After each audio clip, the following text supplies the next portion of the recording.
and John Morton, I mentioned this before. We were together here in 22. I've been with him with the Saints. He was kind of part of the group when we put this thing together. He was a part of this, and so I felt like that was the best move for us, was to get him back here. Somebody that I have a lot of trust in, faith in, golf knows, comfortable with, and he's got a good rapport with Hank, Brew, and then adding the additions that we have with obviously David Shaw. Those two go way back, he and John Morton, which was big for us. Tyler Roll, young guy, Iowa State running back coach, and then before that he was a coordinator out there at North Dakota State. So interviewed him 2 years ago, and I was close then. And then this year was the right year, and then to get Tashard Choice was big. I didn't know if we were going to be able to pull that off, but that's outstanding. He's going to be great for us. He's probably one of the most coveted running back coaches come out of college in a while. So he's going to be great for those guys in the running back room. Certainly he's got a rapport with Gibbs. I think Montgomery's going to like him and help those guys get better.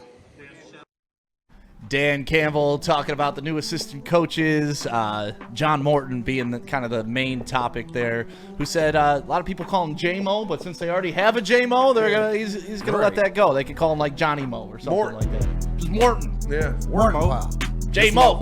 But the familiarity with bringing in a guy like that to help your squad, and you hear Dan Campbell mention Jared Goff and his being comfortable with what John Morton's going to do and what he's going to ask of this offense. That continuity before you have continuity, how valuable is that, Darren McCarty? Well, I think it really is. The one thing that stands out to me is no matter what iteration of the coaching staff, Dan Campbell gets the guys that he wants at different times, or at least gets to talk to them. That's what part of being a destination is all about, and that's what he's built here. So no matter what he's talking about is the familiarity, because then it just goes to the systems. The fact he brought up Hank Fraley, the offensive line coach and stuff like this. So it's just synergies, and it should make you feel comfortable because it's sort of business as usual. Right. The system really doesn't change as much. The fact, what I love is, where was Johnny? Oh, so he left? Where'd he go? Oh, he went out to Denver. Why? Because did you hear what Dan Campbell said? It's the New Orleans coaching tree, Yep. Sean Payton. So he went out there to get a little bit more knowledge, to bring back a few more little tricks or whatever like that. But this is Dan Campbell. This is his coaching staff. And every year it just seems to solidify more and more and more, and getting the guys that he wants. That's the most important thing. How much do you think that little bitch Ben Johnson talking all this shit the past couple of days resonates through that locker room about what they want to do? You don't think they care? No. I don't think the shit talking the last few days started anything. I think this started a while ago, when you see where Neil brought up from his sources or whatever that there was sort of a philosophy rift in there. And, at the end of the day, bro, there's one alpha, and his name's Dan. So you know what? Like, that doesn't bother me. It's like, keep her moving. I just like don't. Ben Johnson. I just want to know what Ben Johnson's strategy is. He's got to worry about, like, his quarterback painting his fingernails or something. I don't know. Right. Not that there's anything wrong with that, but it's like he's got other issues now, and he's not part of it. It's not even about the Jared Goff thing. Like, honestly, Ben Johnson reminds me of a 21-year-old me when I'd go work for a radio station, then leave the radio station and try to torch everybody I used to work with. Now you're the enemy. I got to get ratings. Fuck you. All that stuff.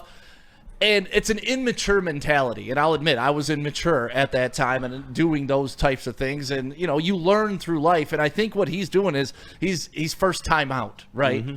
So now what's he doing? He's running his mouth against the team that gave him an opportunity. He's running his mouth against a quarterback which made his offense a top 4 in the NFL. Yeah. He's picking the fight with the people that made him. And I don't understand that. I understand taking a shot at LaFleur during your press conference, like looking forward to beating the Packers a couple times a year. That comes from, he's competitive. He wants to stoke that fire.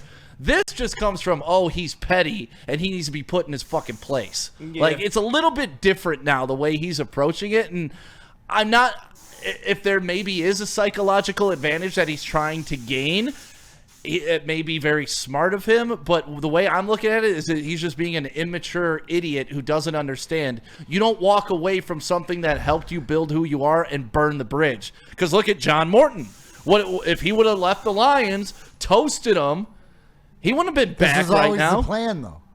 Like, I read into it that this was always the plan. Yeah, it might have been. No, because you were going to always lose Ben Johnson after last year or whatever True. like this. And the immaturity is just like, hey, congratulations. You know, you got laid for the first time, Ben Johnson. That's what it comes off like, You know what I mean? Act like you've been there before. And I don't know why. Like, I don't know the benefit. I don't know the psychological, because the Lions, talent for talent right now, are better than the Chicago Bears. Period. Ben Johnson's a fucking dork. So he's got to do stuff like this. Did we say dweeb? I said nerd, and you said dweeb. He's got to do stuff like this to be like, oh, look at our coach. He's hard. He's talking shit about those other guys, about his whole team. No, he's a fucking, even like the Penei Sewell one was an obvious joke, a lighthearted thing. Right. But he's such a dork and nobody laughed at it. Like, it's just, I don't know. He's not a leader of men. He's trying to do some shit. Like, Aaron Glenn wouldn't go up there and say, yeah, you know, it sucks if our whole defense gets hurt. I'd love to be on a place where the defense stays healthy. Like, Aaron Glenn wouldn't do that because he's not a dork like Ben Johnson. And he doesn't need to do gimmicky shit to get his locker room to buy into what he's preaching. The crash out of Ben Johnson could be one of the most epic flameouts of all time if he doesn't turn out to be what he was supposed to be, right? Oh, if he goes to Chicago and they just lay eggs the next 2 years, it's going to be one of the most hyped guys to the worst. Hondo said it perfectly yesterday. They fired Ditka. Like, you got to succeed or your ass is going to be gone. Yeah. And you can't succeed with that offensive line. I don't care who your quarterback is, but then you double down that their quarterback is Caleb Williams. You especially can't win in the NFL. Yes, you just can't. So I don't understand this approach by Ben Johnson. Why would you piss off Dan Campbell? Why would you piss off the Lions? Like, you saw Kirby. Yeah. You saw him subtweeting. Yeah. They're hearing this. You're too. giving the Lions bulletin board material when you don't need to. And that's why I said he's not stupid. He did this at the Combine as well, where all the NFL national media is there, and they're picking apart every single thing that you say. So, like you said, I just don't get it. It does come off a little one-upsmanship, kind of, you know, it's passive-aggressive. I said yesterday. And I don't really know what he's getting at, but it's been weird. D-Mac, did you ever have an assistant coach leave, go to another team, or let's even scale it to even teammates? Did you ever have someone leave and then just torch the entire organization? I don't think so. No, torch. They could be mad at the coach. I know Dino was mad at the coach, and Scotty didn't get along. Like there's a lot of guys that Scotty Bowman wasn't the same. We all know Chelly and But Ben moving it sort of on best out friends. to like process. I don't think Keith Primo or Paul Coffey were too but it goes with the territory. But no, it's the professionalism and the maturitism, and it's at the end of the day, it's a job. Yeah. So I just think he's doing it for effect because he's got it's in the all. division and he's got to show his ass or whatever. It comes I don't across know. as the new It's not kid a at good school and idea. you're trying to be cool. It's not a good idea. Why are you poking? Hey, they say don't poke a bear. Well, don't poke a lion. Right. Yeah, I don't think he's torching the organization. I think that's a bit extreme, but I get what Spinney said. It's a gimmick. It's almost like it's coming off a little gimmick. You could tell it's Fugazi. Like he's trying too hard. He's not being genuine. He's not being because he's a dork, dude. That's fine. And it was relatively quiet as a Lions offensive coordinator. Now he's this loud, boisterous. Oh, I'm so happy to be in Chicago. He's overcompensating. It's the 5'4" guy driving the Ram 3500 with a lift kit. Yeah, I don't understand the strategy. It'll be interesting to see how it plays out because if the Bears come out and get absolutely demolished by the Lions this season, why'd you do it? Now, let's look at the flip side of the coin because this is how I like to argue too. If the Bears come out and sweep the Lions, I guess Ben Johnson knows what he's doing and all that shit talk's warranted, right? Yeah. So we're going to have to wait and see on the field. It's just, to me, it's very off-putting. Yeah. And it means more because he is a Bear now. He's on the other side. He's one of our direct rivals. So I think it's a little bit of gamesmanship there. But, yeah, he better be right. He better be right. That's all. Hey. Spenny, mark in the chat. Dude's a chode. He is a chode. He is a chode. Man, I haven't heard that term in forever. Just chode Dude's on a it. chode for sure. Chode was huge like in middle school. Oh, yeah. Chode. So Ben Johnson continuing to run his mouth. We'll see. I don't think it is going to phase Jared Goff. I don't think it's going to phase Dan Campbell. It shouldn't. But I do think that it's putting Kirby Joseph on. Like, I think it does more for the defense than it does for the offense, right? Absolutely. Because now the defense is going to want to go stand on 10 and take down Ben Johnson for talking shit about Jared Yeah, Goff. because that was the part that went slept on in that. He talked more about the defense than Jared Goff. Like, yeah, of course you're excited to have a mobile quarterback, a new style of quarterback. That's fine. But you brought up how you've been torched, and the defense got torched. I don't think they took too kindly to that. Let's create an AI of Ben Johnson, just dissing Aiden Hutchinson, and then send it to Hutch and have him all working out all weekend. I prefer to have players with legs that don't break. Right. The whole defense, maybe Jack Campbell, maybe put a picture of Ben Johnson up as he's pumping iron. Like I said, I just don't. He could have been beloved by this city forever. Like even if he went to Chicago, like that initial reaction. But if he would have dialed it back and just praised Detroit. I disagree. Once he went to Chicago, He's dead to me. he was dead. Yeah. Like he ruined everything. Like you can't go.